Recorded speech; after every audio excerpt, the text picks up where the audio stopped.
તો મિત્રો આપણે આજે ઉષાબેન પટેલના ઘરે આવ્યા છીએ. અમારા ટાઉનમાં રહે છે અને એમનો ઇન્ટરવ્યૂ લઈએ છીએ. એમને ફીસ બતાવવાની ના પાડી છે, પણ તમને સાંભળવાની મજા આવશે. ચાલો ત્યારે આપણે એન્જોય કરીએ. તો ઉષાબેન, તમે અહીંયા કયા વર્ષમાં આવ્યા હતા?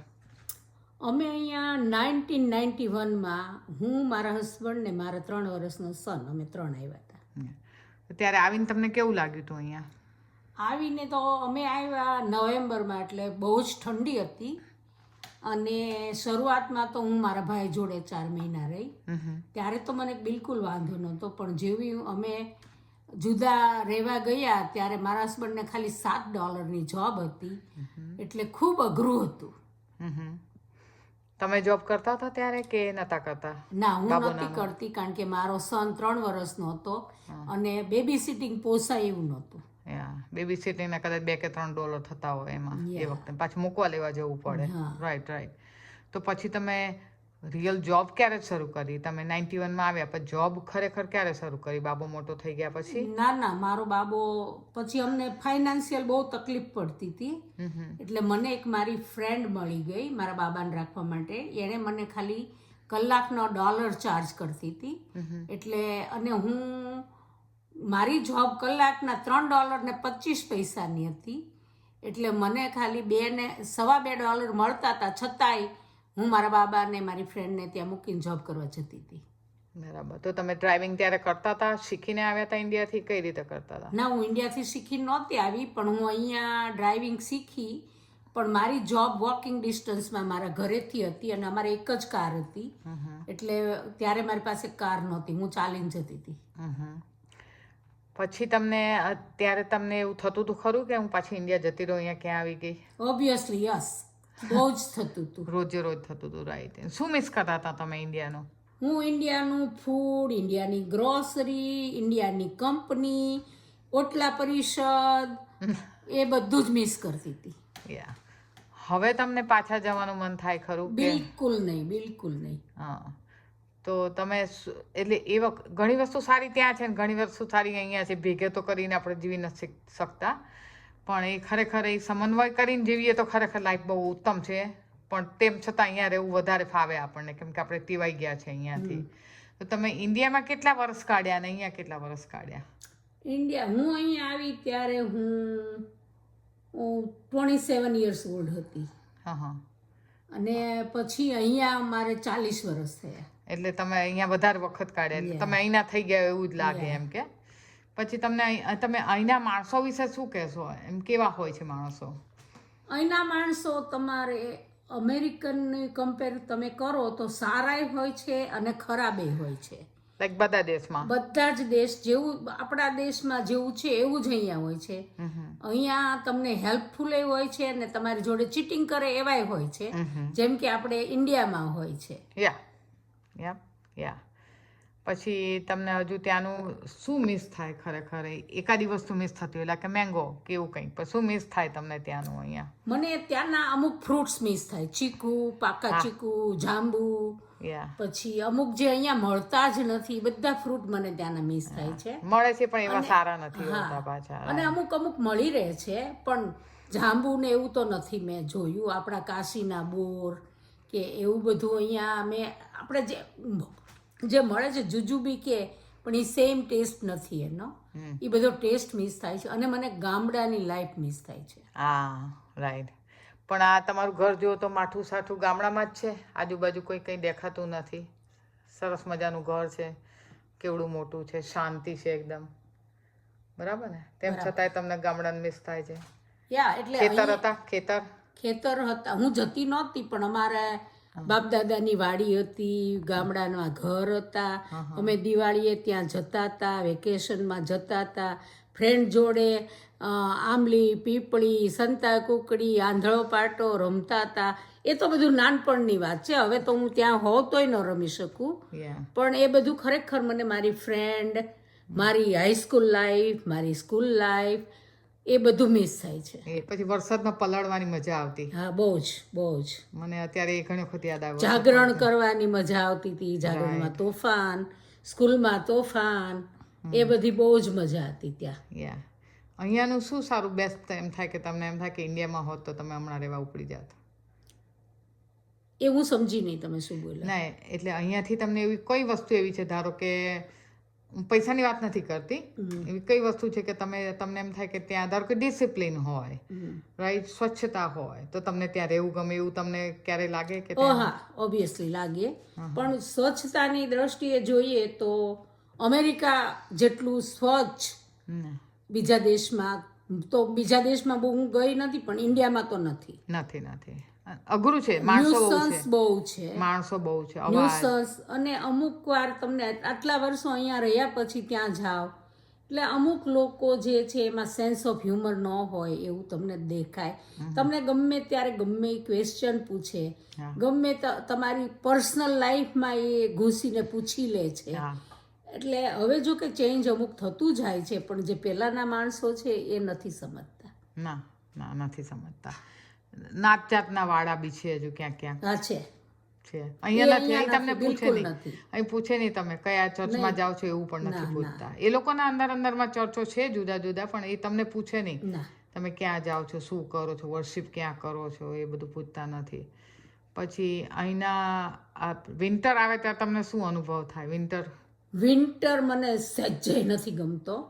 હજી હું સ્નો હેન્ડલ કરી શકું, ડ્રાઈવ કરી શકું, પણ જો આઈસ થયો તો મારા મોતિયા મરી જાય છે. હા, ઠંડી સખત હોય છે. સખત ઠંડી તો ઠીક, પણ બહાર સ્ટેપ આઉટ તમે નથી કરી શકતા. એ ત્યાં કોઈને ખ્યાલ ના આવે કે કેટલું લપસણું હોય છે. એટલે બ્લેક આઈસ જેવું અહીંયા થાય છે ને ત્યારે એ કારો લપસે, કારો પછી કોઈને ગાંઠતી જ નથી, સોલ્ટ ને નથી ગાંઠતી કે રેતી ને કાંઈ જ. બ્લેક આઈસ થયો એટલે પતી ગયું. અત્યારે તમે શું કામ કરો છો?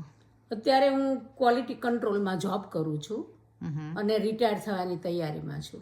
વાહ. તો હવે રિટાયર થઈને પછી એવું થાય કે શું કરશું આપણે?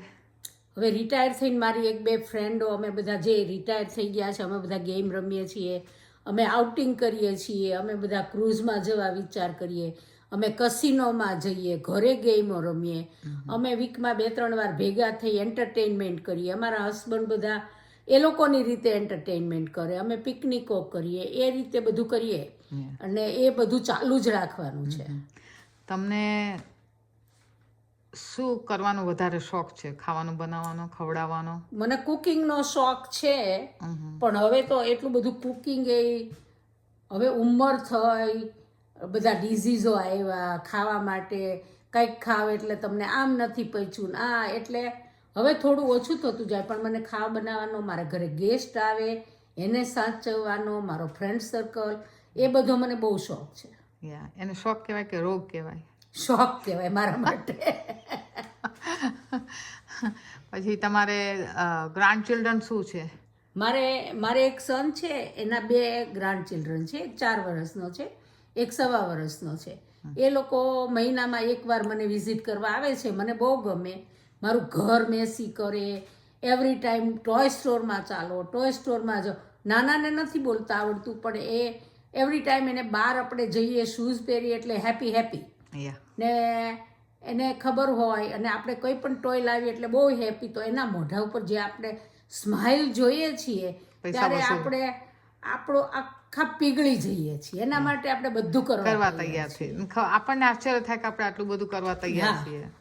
સાચી વાત છે. સાવ સાચી વાત છે. પછી તમારે ત્યાં ડોગ છે?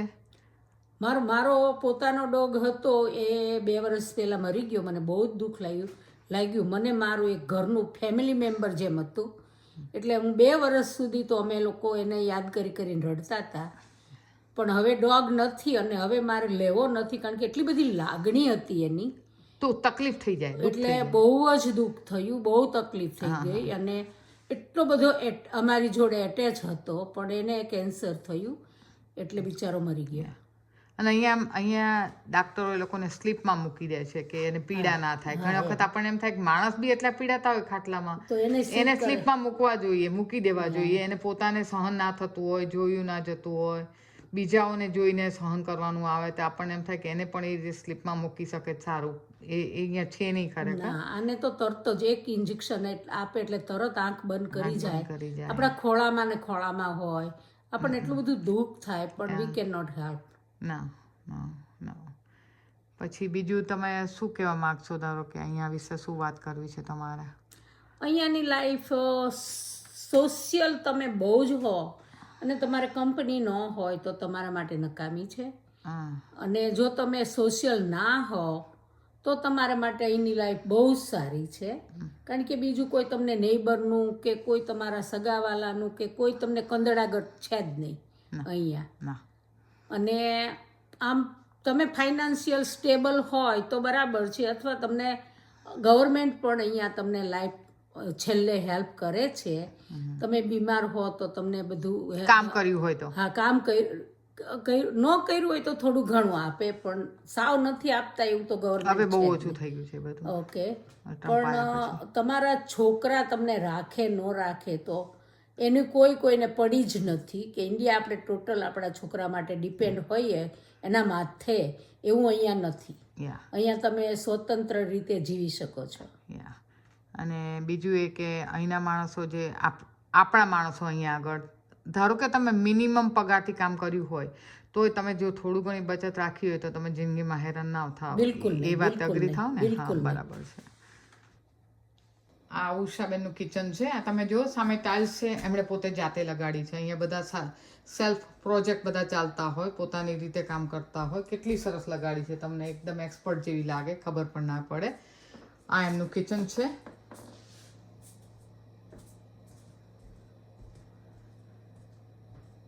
માઇક્રોવેવના ક્વીન છે, બહુ જ સરસ જમવાનું બનાવે છે. માઇક્રોવેવમાં શાક બનાવે, ઘણી બધી વસ્તુ માઇક્રોવેવમાં બનાવે છે. આ એમનો બહારનો ભાગ છે, આપણે જોવા જઈએ.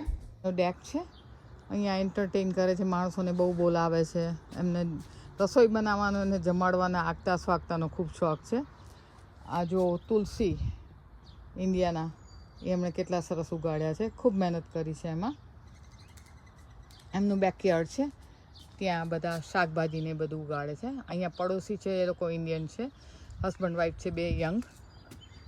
અને આ પ્લાન્ટ ઉગાડ્યા છે, ક્યાંક રીંગણા ઉગ્યા છે, ક્યાંક ટમેટા ઉગાડ્યા છે. અહીંયા પણ દેખાય છે નીચે વેલો છે કાકડીના, કાકડી પણ એમને ઉગે છે.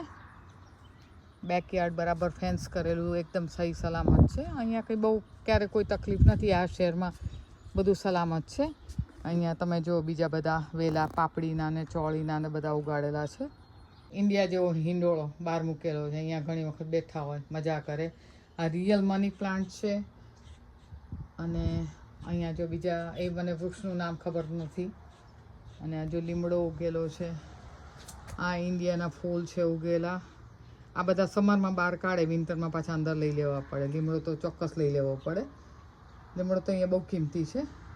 અને એમનો આગળનો ફ્રન્ટનો ભાગ છે. અંદર ગરાજ છે 2 કારનું. અને એમનો બહારનો દેખાવ છે ઘરનો. ખૂબ સુંદર છે ઘર. 3 બેડરૂમ છે, મોટા મોટા ઉપર, અને નીચે એક છે. બેઝમેન્ટ છે. બેઝમેન્ટમાં ફિનિશ ના હોય, પણ કશું કંઈ મૂકવું હોય તો ઘણી બધી વસ્તુ એમાં મૂકી શકે. મોસ્ટલી માણસો અહીંના ગ્રોસરી મૂકે. વિન્ટર આવતો હોય ત્યારે ખાસ વધારે ગ્રોસરી લઈ આવીને મૂકી દે. તો ચાલો મિત્રો, આપણે ઉષાબેનનો ઇન્ટરવ્યૂ સાંભળ્યો. તમારે કંઈ બીજી કોઈ ફરમાઈશ હોય તો કહેજો. બાય.